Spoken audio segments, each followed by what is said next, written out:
So Respawn just added the high TTK or high time to kill playlist to the featured game mode inside of Titanfall 2. Now, the basic idea behind this is that they wanted to increase the amount of time that it takes to actually kill another pilot. They've essentially nerfed every weapon or buffed every player's health. Whatever method they decided to do, I think they nerfed a few weapons based on the way that they describe things. But the end result is that it does take at least one or two, sometimes three or four more bullets or projectiles or whatever it is to actually take a pilot down. Now, according to Reddit, the R Titanfall Reddit, there's a post there from Jay Fresh on Respawn where he describes things in a little bit of detail. He says, starting today, we're going to be running an experimental set of balance changes in the featured mode slot called High TTK to gather feedback for our next patch. The primary change is a time to kill increase for the majority of pilot weapons and amped pilot weapons. Additionally, to offset people living longer, we've made some small adjustments to several tactical abilities that were feeling overpowered with these changes. There are more changes to our weapon systems coming next patch that work with these changes, but for now, we're looking for your feedback on overall feel and specific weapon balance. Here's a breakdown of the changes and caveats. Details: pilot weapons TTK increased, amped weapons TTK increased, stim speed boost slightly decreased, phase shift has one charge but lasts longer, grapple has slightly longer regen time, and silencers are broken in this test. And of course they're asking for feedback on that Reddit forum post, but I've got some comments here that I want to share with you. First off, I do want to list off the game modes that are inside of this playlist, which include Attrition, Amped Hardpoint, Pilots vs. Pilots, Marked for Death, and Bounty Hunt. Now, Marked for Death, I was extremely excited to see this, and I got into a game of Marked for Death as my first game inside of High TTK, which you're seeing in the background right now. I really want Marked for Death to be a permanent game mode inside of Titanfall 2. I think it adds a lot of uniqueness to Titanfall 2, something that just isn't there in any other game mode, which is really cool. But on to High TTK. I've played several hours worth of this at this point, so I've got a decent opinion on this and how it's been affecting me and kind of what I'm seeing overall from the other players in the game. And the first thing that I've really noticed is that I'm surviving a lot of gunfights longer, at least, than I would have previously. So there are a lot of situations where I find myself thinking, I didn't die yet. And, typically I do end up dying anyways, but it's like, okay, I can feel that there is some difference in how long I'm surviving. I've got this rhythm to how I play and how quickly I feel like I should be dying when I get into a gunfight where I'm outmatched or where somebody has just got the jump on me. And I'm feeling like, I didn't die yet on a number of occasions here, which I think is a direct response to the higher TTK. It's not just a mental thing, but it's the real rhythm and flow of how I play and what I'm used to seeing in the game. In addition to that, I am finding that it does take a little bit longer for me to kill pilots. Now, when I got into this Marked for Death game mode, I immediately switched over to my assault rifle, the R201, which is my most used weapon in the game, because it has high aim assist. And I think you're going to see a lot of that in High TTK right now. People that don't have good aim, people like me who can't track targets very well, are going to immediately gravitate toward the assault rifles. And I don't think that's necessarily a bad thing. I think that's one of the ways that the high TTK can be offset, because you really need to have a good balance in the game for people that are new as well as people that are highly skilled and really experienced. And having an assault rifle with high aim assist is going to help balance that out. So I'm not really upset about the aim assist. I mean, I know a lot of people in this game are kind of upset about it, especially people like Game Sager who just constantly complain about assault rifles being aimbots. But when you see a player like me, yeah, it's not really the case. There's not really a ton of aim assist going on that's going to get me a bunch of kills that I shouldn't have had. I think the high time to kill is going to have an overall positive benefit in the game, even with assault rifles though, especially with the G2. I think the G2 is now taking 4 body shots in order to kill someone instead of the previous 2 or 3, so that's going to be a definite improvement that I want to see inside of this game. Overall, this is having an effect of increasing the skill gap, and what I mean is, again, new players are still able to get in and play easily, but the more advanced and more skilled players are really going to have an easier time overall. It's going to favor people with high mobility, people that can do wall running and slide hopping and grapple slingshots and all those other things that the really advanced players do. I do have high mobility compared to most players, but I don't have good aim. So while the high mobility does benefit me in terms of surviving, it's not really benefiting me in terms of getting the kills. I think my average score throughout the games that I've played was roughly the same as what my previous average had always been, and that's because there is some offset to the high time to kill, and I think that's very much a good thing. So like I said before, if a new player comes into the game and they don't have that high mobility, well, they can get the assault rifle, and if they have good tracking, which the aim assist will really do, it'll help them improve their tracking, well then they can get those kills when somebody does have high mobility. If I'm up against a player that has high mobility, yeah, I'm going to survive a little bit longer. If I'm up against a player that doesn't have high mobility, as long as they don't get the drop on me, I'm probably going to win that match, but with my mobility, I'm not that good at tracking players anyways, so it kind of balances itself out. I don't think there's going to be a huge detriment to the game overall unless you talk about the super advanced players, but honestly, I think that's a good thing. I think that makes Titanfall 2 a little more competitive, a little more attractive to the people that do have a lot of skill, because you're not going to see all of the super advanced players getting slaughtered by the G2 and other assault rifles anymore. I think that's been a problem in the past. You do hear a lot of the really advanced players complaining about the low skill gap and how they feel like their skill is punished because they can just be obliterated by these assault rifles and other weapons that make it really easy to kill people. Alright, moving on from the weapons, there are other changes that have been implemented with this as well, including the nerfs to stim, phase shift, and grapple. Now, I don't really have a lot of opinion about stim and phase shift. I don't use those very much. I very rarely use stim, and I haven't really played phase shift in a long time. So I think dropping the speed of stim, well, I've gone up against a few people that have been using stim, and I haven't really noticed a ton of difference. Maybe I can see that they're a tiny bit slower, but I don't know if that's just me knowing that they're slower. Now, phase shift, on the other hand, I can see some difference. I'm not seeing people that are double phase shifting to get away from me, and I am seeing that it is taking a little bit longer for me to find the person after they go into phase shift. I'm not able to predict where they are quite as easily. There's a little bit more of a delay between that entering phase shift and the trail of sparks that you see compared to where they come out, and that does give phase shift a little bit of advantage in terms of getting away, but with one phase shift charge, you're going to have a disadvantage of not being able to double phase shift to really get away and really move far and really take advantage of that like people had done before. Grapple, on the other hand, is directly affecting me. I am playing Grapple pretty much all the time these days. I'm really loving the slingshot and the ability to correct my position and stay on walls and everything else, and I'm finding that it's much harder to do a lot of these things that I had previously done, like Spider-Manning around the rooms and, in a few cases, getting up over high ledges that are out of bounds and getting down the other side in time, because my grapple is not recharging nearly as quickly. Now, you still have 2 shots with your grapple, but it takes a little bit longer for your grapple to recharge.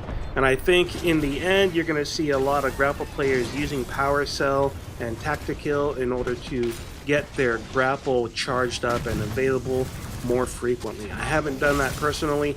but I would expect that those two abilities, those weapon attachments and pilot kits, are going to be used more frequently with the grapple players than they were in the past. I've used them in the past a lot because I wanted to have the constant grapple ability available, but now I think it's really more necessary for grapple players than it was previously. Speaking of weapon attachments, I think you're also going to see a lot more people using extra ammo on their weapons. With that high time to kill, with the need to get 1 or 2 extra bullets into a player, people are definitely going to be gravitating towards that. There's probably a few cases, a few weapons out there where the weapon's ammo capacity just doesn't really match the high time to kill right now. I don't personally know what weapons those would be offhand, but I can imagine that being the case. Maybe you'll find that your favorite weapon out there is taking a little too long. You're not able to get a kill with one magazine. Sometimes you have to reload in order to get a kill, or if you get that first kill, you won't be able to get the second one. So an ammo adjustment is likely to be on the horizon for certain weapons, although I don't really know which weapons those would be offhand. People are probably going to be using extra ammo, like I said, in order to account for that right now. And on the subject of weapons still, like I said, I gravitated toward the assault rifle when I played the first round of Marked for Death, but then I switched over to my SMR because I've been playing that a lot recently, and I wanted to see what that was going to be like. I did notice a little bit more difficulty in terms of getting the kills, but again, like I said, the movement ability is kind of offsetting that. I'm not real sure if I noticed any difference in the time to kill for the Grenadier weapons, at least for the SMR that I used for, half a dozen matches or more. It's possible that it did take 1 or 2 more projectiles, but the way the SMR works, it's so hard to know how many hits you actually got just because of the rate of fire and the speed of these projectiles. It's really kind of hard to know which ones actually got a hit in order to get the health down and get the kill. There were several cases where I did think to myself, hey, I'm shooting this guy in the face, and it seemed to take 1 shot longer than it did previously. But then there were also cases where it's like, oh, hey, it felt like I did just as well, I got the kill just as quickly as I did in the past. So maybe the Grenadier weapons weren't adjusted with the rest of these. I think I heard Iniquity say something about them not being adjusted, possibly. I'm not entirely sure about that, though. I have to do quite a bit more gameplay in order to really see if there's an adjustment to the Grenadier weapons. One thing I did notice, though, is that a lot more people are playing the Mastiff, or Meme-Stiff, as people like to call it. And there's good reason for that. The Mastiff is a lot more viable these days, I think, because it's still essentially a 2-shot to get the kill in a lot of cases. If you can get the headshot with the Mastiff, it's probably going to be a 1-shot kill if you're close enough. But I think the Mastiff is more viable now because they're not going to immediately, instantly lose to the car or the R97, which is just loading them full of bullets. A lot of people are switching to weapons other than SMGs inside of console play. At least that's what I'm seeing so far. Yeah, there's still some SMGs around, but people are gravitating toward other weapons right now because I think the other weapons are more viable since it does take a few more bullets from the SMGs to get the kill. Now on the PC side of things, according to Frothy Omen, people are gravitating toward the SMGs. Frothy was saying on Twitter that assault rifles are essentially dead now and everybody's using SMGs because you can get more bullets into the person faster in order to get the kill. And I think that just highlights some of the differences between PC and console again, with aim assist on console and with the way weapon balance plays out. It's interesting to me, even though I don't play on PC, to see how that really does affect things. Lastly, I do have one major concern with the high time to kill, with the increase in this, and that is going to be grenade spam. Whether it's the Fire Star, Gravity Star, Smoke, Satchel, Frag, arc grenade, whatever ordnance it is you're talking about, I'm concerned that we're going to see a lot more of this being spammed. This was a huge problem in Battlefield 1 for a very long time. There was basically just a constant level of grenade spam, and I've seen this in Titanfall 2 in recent times anyways, where people just spam grenades. They'll get a whole team of people with grenades and they'll just constantly chuck grenades down a hallway, down a choke point, especially in a game mode like live fire. And I've seen some increase in ordnance use in the high time to kill game mode already. So that is a concern to me. I don't want to see this game turned into just a grenade spam paradise where you essentially have to be playing grenades or smoke grenades or satchel charges or whatever it is in order to get a lot of kills, in order to be able to survive. Now, the one potential saving grace of grenade spam in Titanfall 2 is the mobility system. You do actually have a chance to get away from these grenades, whether it's smoke or satchel charges or whatever it is. There is some indication of the ordnance being near you, and you do have time to get away if you have the mobility and experience to know how to get away from these things. So unlike Battlefield 1, it's not just instant death all the time, but it is going to be an increase in grenade spam right now. And I think Titanfall 2 had an adjustment, or talked about an adjustment recently, where some of the grenade types only gave you 1 instead of 2 like they had in the past. That's definitely a good thing. There may be some additional changes needed for grenades, such as increasing the cooldown time that it takes to refresh your grenades. And I know there are some pilot kits and perks and things to reduce that overall, but that's going to be a good thing long term. That's going to force people to choose, do I want more bullets? Do I want to get my tactical faster? Or do I want to get my ordnance faster? And we may find out long term that the Ordnance Expert pilot kit becomes a little bit OP. Perhaps there would be some additional cooldown time or something to offset having 2 grenades and having the ability to see where your grenades are going exactly with the Ordnance Expert pilot kit.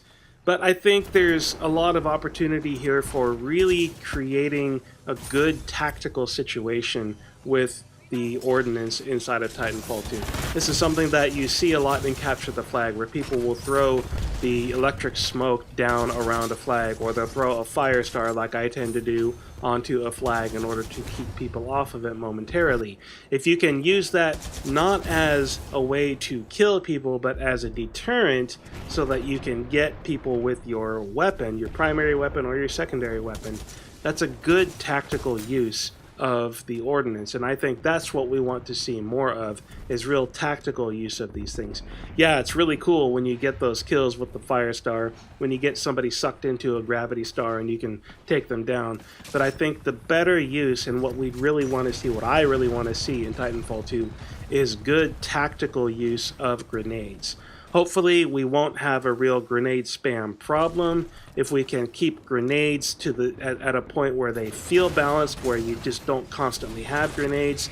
Then I think the high time to kill is really going to favor the tactical use of these grenades, because you want to be able to get people out of their hiding hole, out of their current position, away from the objective, in order to take them down with your weapons.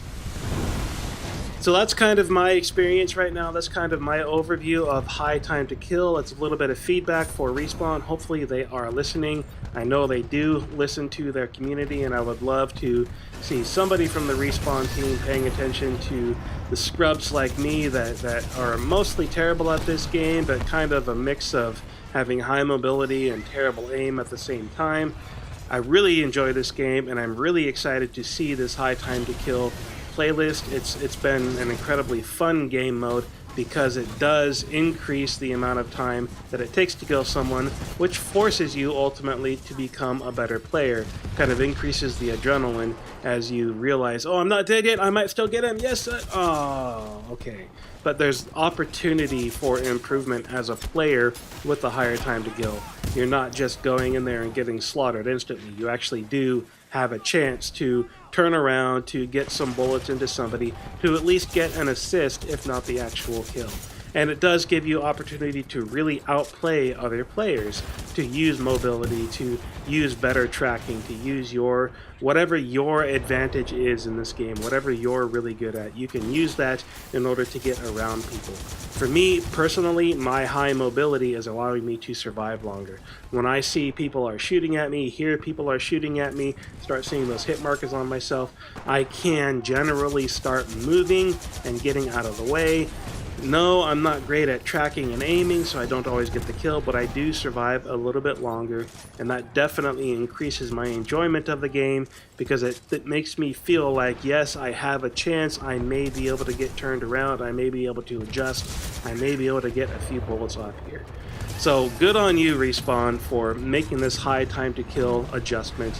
I think this is definitely moving the game in the right direction, and I want to see more adjustments and balancers to increase the skill gap, to increase that skill ceiling without destroying the skill floor. I want new players to be able to come into this game and enjoy themselves, but I don't want the experienced players to be leaving the game because they don't feel like there's really anything they can do to counter the new players. And this change is definitely moving in the right direction.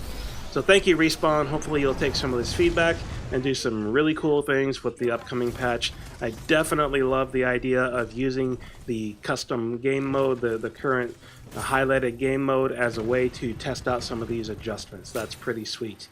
So that's it. Thanks for watching this episode. If you have additional feedback for Respawn, do check out that Reddit post. I'll leave a link below in the description of this video. And then also drop some comments on this video to let me know what you think. And I would love to get some interaction going with you. Thanks for watching again. And as always, happy gaming.